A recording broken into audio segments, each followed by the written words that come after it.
Class 12 semester 4 এর যে grammar ক্লাসগুলো আমি করছিলাম তার আরেকটা গুরুত্বপূর্ণ ক্লাস আজকের ক্লাসটা, কারণ তোমাদেরকে আমি এই ক্লাসে নমিনেটিভ অ্যাবসলিউটের উপরে প্র্যাকটিস করাবো।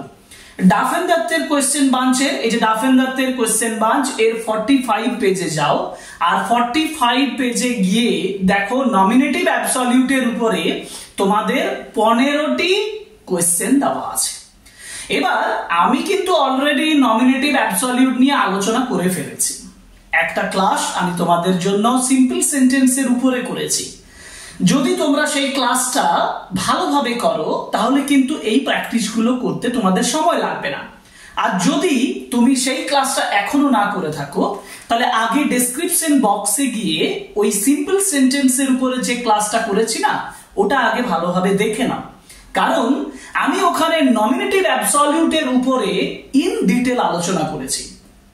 এই ক্লাসে আমি ওই যে এক্সাম্পল গুলো ডাফেনদার্থের কোশ্চেন বাঞ্চে দেওয়া আছে 1 to 15 কোশ্চেন্স আলোচনা করব, কিভাবে আমি নমিনেটিভ অ্যাবসলিউট ব্যবহার করে একটা সেন্টেন্সকে সিম্পল সেন্টেন্সে পরিণত করব, কিভাবে ওই এক্সাম্পল গুলো থেকে তুমি বাকি সমস্ত এক্সাম্পল করে নিতে পারবে, সেটাই হবে আজকের ক্লাসে আলোচনা। সুতরাং চলো শুরু করি। Nominative absolute from Dafendarth question bunch, page number 45.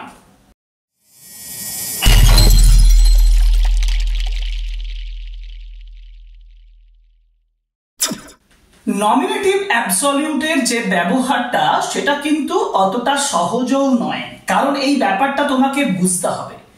একটা এক্সাম্পল ফার্স্ট কোয়েশ্চেন নাম্বার 1 এ যেটা আছে সেটা দিয়ে একটু ভালোভাবে বোঝাই। দেখো, একটা দুটো বুঝলে তুমি বাকিগুলো করে ফেলবে নিজের থেকে।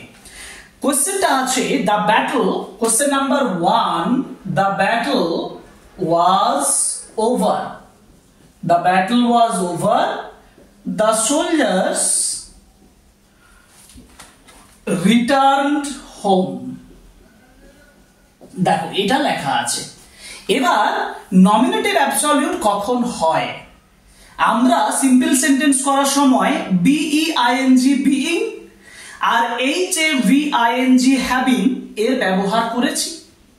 আমরা যখন পার্টিসিপেলের ব্যবহার করে থাকি তখন বিইং দিয়ে আমরা পার্টিসিপেল করি, হ্যাভিং দিয়ে পার্টিসিপেল করি, তাই না? যখন আমরা পারফেক্ট পার্টিসিপল বলেছিলাম হ্যাভিং প্লাস ভার্বের পাস্ট পার্টিসিপল পারফেক্ট পার্টিসিপল, আমি ওই জন্য বললাম যে আমার সিম্পল সেন্টেন্সের উপরে যে ক্লাসটা করেছি সেটা দেখো, তোমার সঙ্গে একটা ডিটেলস আলোচনা তুমি ওখানে পেয়ে যাবে। এবার কথাটা হচ্ছে যে দ্য ব্যাটল ওয়াজ ওভার, এটা একটা সেন্টেন্স আছে। এই সেন্টেন্সের মানে কি? এই সেন্টেন্সের মানে হচ্ছে যে যুদ্ধটা মানে ব্যাটল শেষ হয়েছিল। সেকেন্ড কি আছে? দ্য সোলজার্স রিটার্নড হোম, মানে সৈনিকেরা বাড়ি ফিরে এসেছিল। হ্যাঁ, যুদ্ধ শেষ হয়ে গেলে সৈনিকেরা বাড়ি ফিরবে, তাহলে একটা হচ্ছে কারণ আর একটা হচ্ছে ফলাফল। যদি তুমি কোনো একটা সেন্টেন্সে এরকম দেখো যে একটা কারণ আর একটা ফলাফল, তাহলে মনে রাখবে যে সেখানে তোমার বিইং বা হ্যাভিং বা ভার্বের সঙ্গে আইএনজি বসিয়ে তুমি একটা সিম্পল সেন্টেন্স করতে পারবে। কিন্তু এই ক্ষেত্রে দেখো দুটো সেন্টেন্সে একটাতে আছে ব্যাটল সাবজেক্ট আর একটিতে আছে দ্য সোলজার সাবজেক্ট। এই দুটো সেন্টেন্সের ক্ষেত্রে সাবজেক্ট দুটো তো আলাদা। তাহলে আমি কি করব? তাহলে আমি প্রথমেই ভার্বের সঙ্গে আইএনজি বসিয়ে করতে পারবো না। যেমন এখানে কি আছে? ওয়াজ আছে। সাধারণত ওয়াজ থাকলে ওয়াজিং এমিং এরকম হয় না। ওয়াজ এমিজ আর ওয়াজ ওয়ার এগুলো হচ্ছে বি ভার্ব। যদি এগুলো বি ভার্ব হয় তাহলে বি ভার্বের সঙ্গে কি বসে? আইএনজি বসে, মানে বিইআইএনজি বিইং বসে। তাহলে ওয়াজ এর জায়গায় বিইং বসে। আমি এরকম করতে পারি না being over the battle the soldiers returned home, এভাবে করতে পারি না, কারণ মানেটা দাঁড়াবেই না। দুটো যেহেতু সাবজেক্ট দুটো সেন্টেন্সে আলাদা আলাদা আছে, সেহেতু আগে দেখবে কোনটা কজ সেন্টেন্স, মানে কোনটা কারণ। কারণ হচ্ছে দ্য ব্যাটল ওয়াজ ওভার, এটা হচ্ছে কারণ। এই যেহেতু এই সেন্টেন্সটা হচ্ছে কারণ, সেহেতু এই সেন্টেন্সের ফার্স্ট যে সাবজেক্টটা মানে হচ্ছে দ্য ব্যাটল, এটা প্রথমে আনো। তারপরে তুমি কি করো? এইটার সঙ্গে আইএনজি বসাও, মানে the battle being, the battle being দিয়ে over, the battle being over comma দাও, দ্য সোলজার্স, তারপরে লিখো দ্য সোলজার্স রিটার্নড হোম। এইটা হচ্ছে নমিনেটিভ অ্যাবসলিউটের ব্যবহার। দুটো সেন্টেন্সের সাবজেক্ট আলাদা আলাদা থাকবে, এটা একটা কন্ডিশন, এটা একটা শর্ত। আরেকটা শর্ত হচ্ছে যে একটা কজ আর একটা ইফেক্ট হবে, একটা কারণ আর একটা ফলাফল অর্থে হবে, ঠিক আছে?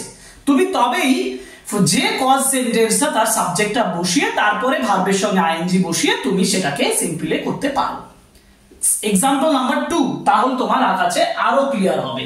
কি বলেছে? The game ended, we rush to the gate. বলো তো এই সেন্টেন্সে কজ কোনটা? এই কজটা হচ্ছে দ্য গেম এন্ডেড, গেমটা শেষ হয়েছিল। আর we rush to the gate, আমরা গেটের সামনে, গেটের দিকে দৌড়ে গিয়েছিলাম, তাই না?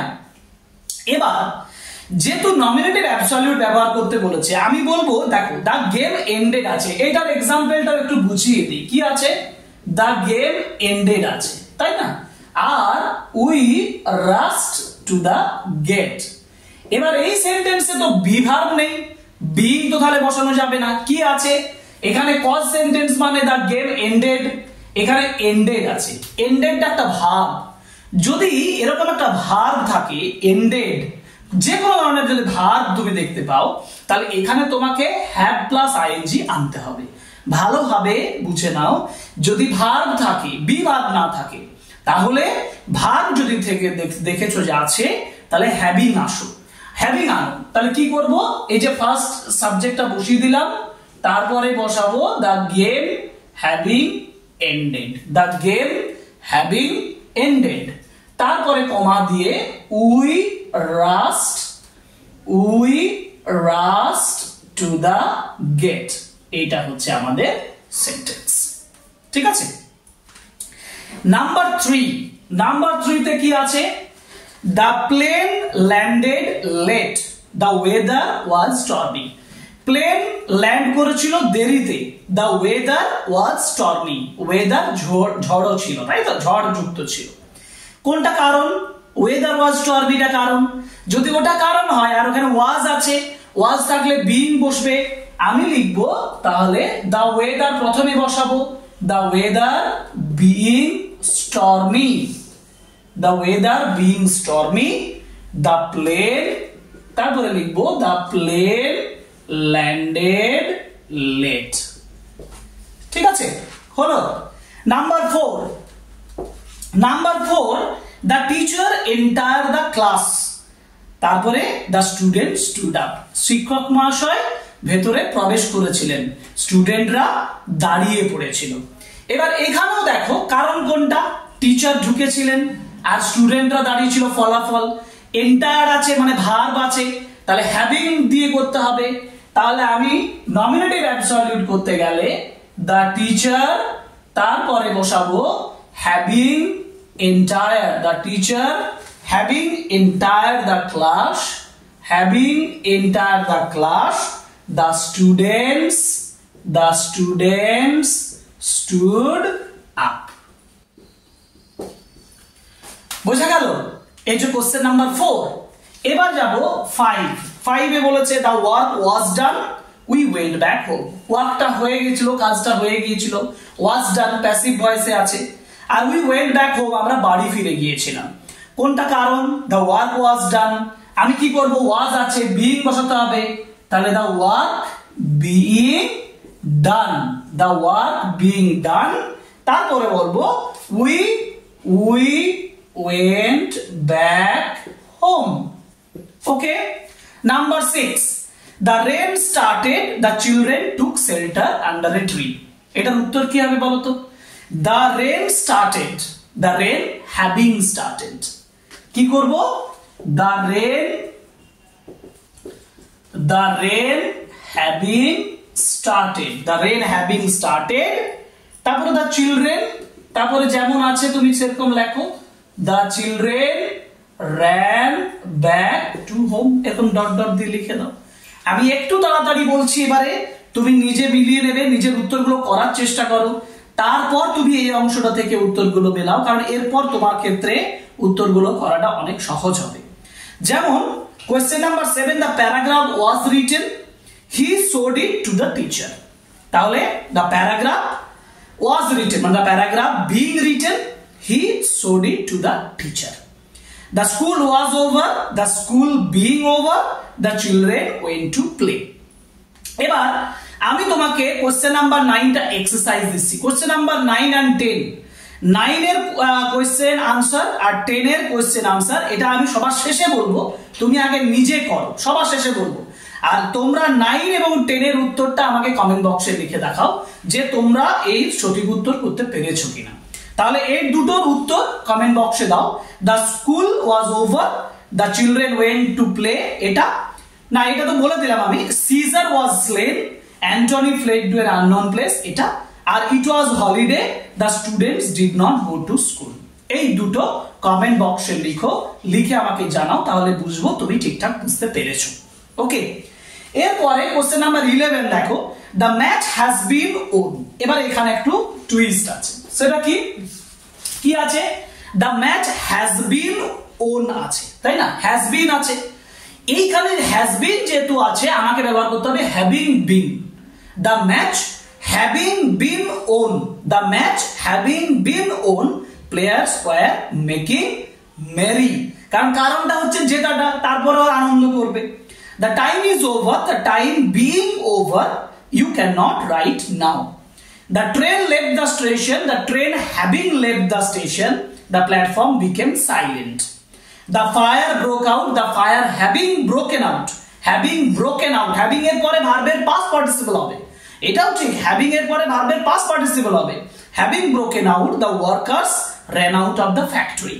The teacher went out of the class, the students began to shout. মানে ওয়েন্ট আউট আছে, এটা সবার শেষের question. The teacher having gone out of the class, তারপরে the students began to shout. এই দেখো, তাহলে এখানে আমরা কি করলাম? হ্যাভিং এর ব্যবহার করলাম। 1 to 15 কোশ্চেন্স আলোচনা করলাম ডাফেন দত্তের কোশ্চেন বাঞ্চের 45 পেজ থেকে নমিনেটিভ অ্যাবসলিউটের উপরে। নমিনেটিভ অ্যাবসলিউটের উপরে তোমার যাবতীয় যে প্রবলেম সমাধান হয়ে গেছে আশা করি। আর যেটা বললাম কমেন্ট বক্সে কোশ্চেন নাম্বার 9 আর কোশ্চেন নাম্বার 10 এর উত্তর চাই, তাহলে আমি বুঝবো তোমরা ঠিকঠাক প্র্যাকটিস করছো। ওকে, আজকের ক্লাস এখানেই শেষ করছি। পরের ক্লাসে 45 পেজে এক্সারসাইজ আছে বা 46 এর যে এক্সারসাইজ আছে সেটা পরের ক্লাসে আলোচনা করব। আগে এই 15 কোশ্চেন ভালোভাবে নোট করো, ভালোভাবে প্র্যাকটিস করে নাও এবং পরীক্ষার জন্য প্রিপেয়ার হও। সো আজকের ক্লাস এখানেই শেষ। Thank you very much, good by.